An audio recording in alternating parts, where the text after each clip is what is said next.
What happens when your master plan fails? What happens when the one thing you crave most, validation, doesn't just get denied, but is publicly, brutally snatched away from you at the last possible second? This isn't just another story about Meghan Markle. This is the story of a coronation that never happened. A story of a carefully constructed Hollywood dream that just imploded, leaving behind a trail of fury, humiliation, and chaos. We're told it was about a canceled award, but it was never just about the award. It was about everything. It was about status, power, and the desperate need to prove to the world, and perhaps to herself, that she had one.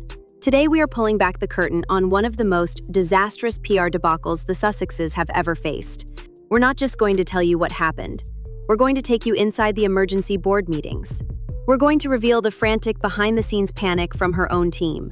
And most importantly, we're going to detail the explosive four-word accusation Meghan reportedly hurled at Harry when her entire American ambition came crashing down around her. Stick with me. This is the story of the Hollywood humiliation that changes everything. All right, to understand the depth of this disaster, you first need to understand the strategy. Since arriving in Montecito, Meghan and Harry have been playing a very specific game. We can call it Operation American Royalty.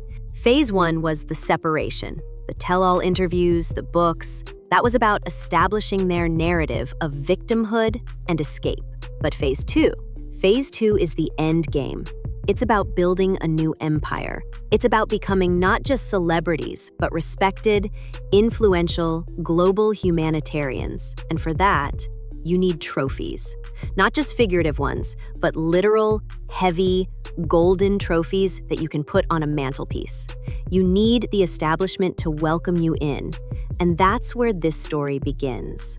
With the perfect trophy. We're talking about a prestigious Los Angeles museum.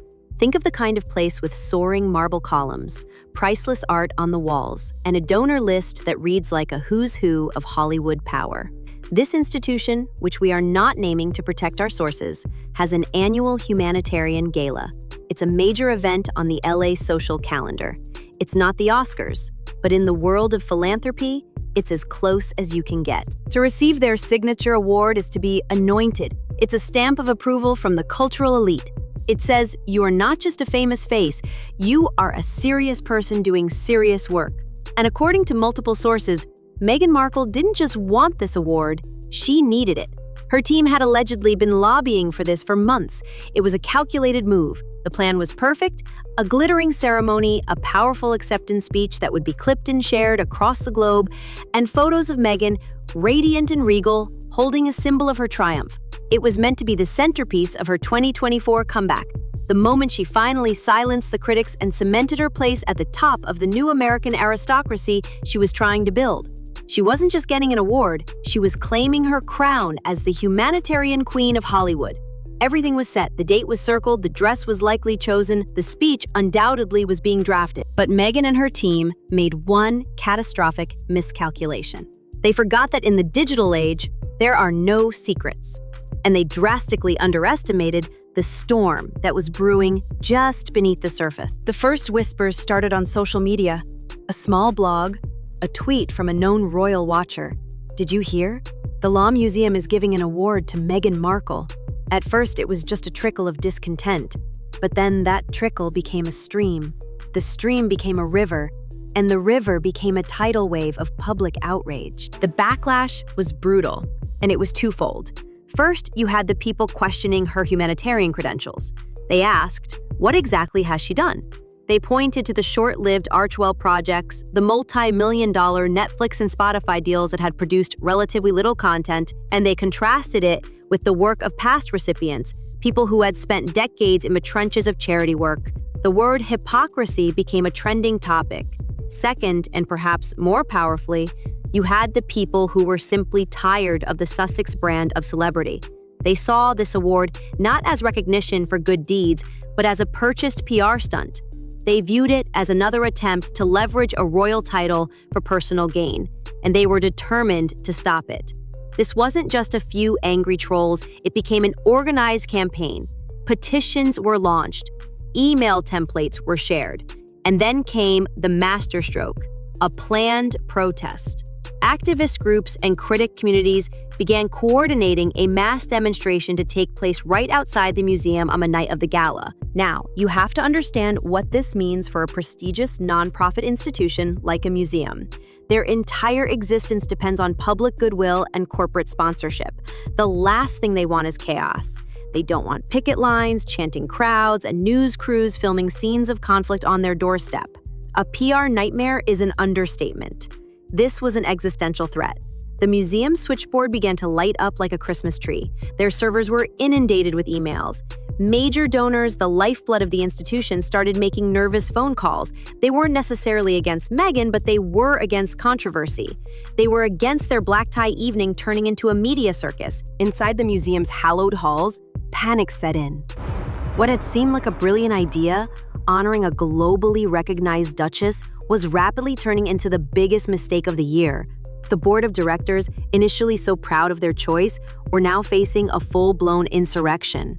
They had to make a choice. Do they stand by Meghan Markle and face the firestorm, or do they cut their losses and run?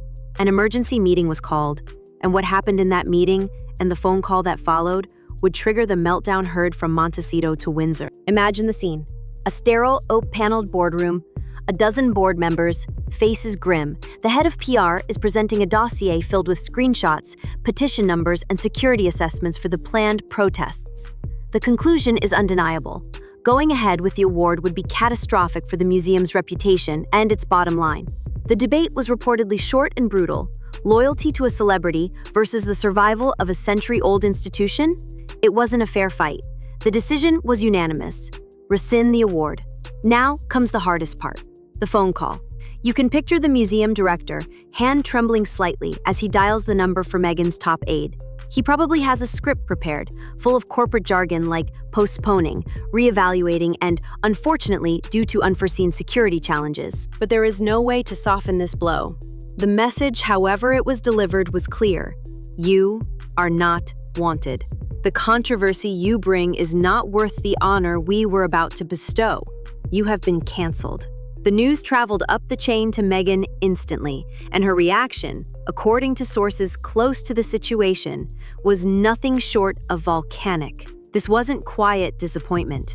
This was, as one insider put it, a Category 5 hurricane of fury. The report is that Meghan was absolutely livid. The screaming and yelling were apparently heard throughout the house. She felt blindsided, betrayed, and most of all, publicly humiliated. This award was supposed to be her validation. It was her proof that she had conquered America. Instead, the very establishment she sought to join had buckled under pressure from the same online critics she so despises. They had chosen the mob over her. In her eyes, it was the ultimate betrayal. And this is where Prince Harry comes in. He reportedly tried to calm her down to reason with her, but in her rage, she turned on him. The frustration of the past 4 years, the feeling of being in a constant battle, the struggle for acceptance, the sense that they were still outsiders looking in, it all came pouring out. And that's when she reportedly hurled the 4-word accusation that gets to the very heart of their entire American experiment. Sources say she looked at him amidst the chaos and the tears and screamed, "Think about that. You promised me this. Not we wanted this, but you promised me this." It speaks volumes. A promise of a new life, a promise of acceptance, a promise of victory. And in that moment, from her perspective, that promise lay in ruins. She had given up everything, her country, her role, her family. And for what? To be rejected by a mid-level museum because of a Twitter mob? The humiliation was unbearable. When the rage subsided, the panic began. Her PR team went into full-blown damage control mode. The first order of business? Kill the story. Make sure it never leaks. But it was too late. Meghan's alleged next demand was for her team to fix it. She wanted them to pressure the museum, to threaten them, to spin the narrative. There was even talk of her wanting to expose the museum for its cowardice, to publicly shame them for caving to what she called a hateful mob. But her advisors knew that would be suicide. Going to war with a beloved cultural institution would only make her look vindictive and petty. It would prove all her critics right. They had to swallow it. They had to pretend it never happened. But the damage is done, and it is immense. This isn't just about one canceled award. This is about the fundamental shattering of the Sussex brand in America. Their brand was built on a promise of influence, inspiration, and being on the right side of history. This incident suggests that their influence is limited, that they inspire protest as much as they inspire admiration, and that powerful institutions are beginning to see them as a liability. Hollywood runs on perception. You are what people think you are. And overnight, the perception of Meghan shifted. She was no longer the conquering duchess, but the controversial celebrity who brings too much baggage. The risk is starting to outweigh the reward. This is what reputational death by 1,000 cuts looks like. Every minor scandal, every failed project, every canceled award, it chips away at the edifice. And this was not a minor cut. This was a deep, gashing wound. It exposed the core flaw in her strategy. She believes status can be acquired, that respect can be demanded. But genuine respect, the kind she craves, can only be earned. And the public, it seems, is not yet convinced she has earned it. So where does this leave them? This award debacle is far more than a simple setback. It's a red flag to every other organization, every brand, every studio in Hollywood. It's a warning sign that partnering with the Sussexes means inviting a storm. Meghan Markle came to America to find a freedom and a level of stardom she believed was denied to her in the United Kingdom. But she is finding that the public court of opinion is just as harsh here, if not harsher. She hasn't escaped the game. She's just playing on a different and arguably more difficult board. The dream of becoming American royalty, of building a respected philanthropic empire, now seems further away than ever. This public rejection, this cancellation, wasn't just the loss of a trophy. It was the loss of a narrative. The story of her inevitable triumph has been replaced by a much darker, more complicated tale of struggle and rejection. The fundamental question they must now be asking themselves in that Montecito mansion is, if we can't even secure a friendly honor in our own backyard without chaos erupting, what can we do? If Hollywood is starting to close its doors, what is left? This story is a crucial turning point. It's a sign that the Sussex strategy is failing and that a major pivot is needed. But can they pivot? Or are they trapped in the narrative they created for themselves? I want to know what you think. Is this a minor blip, or is this the beginning of the end for their Hollywood ambitions? Was the museum right to cancel the award, or did they cave to mob pressure? Let me know your thoughts in the comments below. This is a complex issue, and I read as many of your comments as I can. And if you want more deep dives like this, breaking down the stories behind the headlines, make sure you hit that subscribe button and ring the notification bell so you never miss an upload. Thank you for watching. Until next time.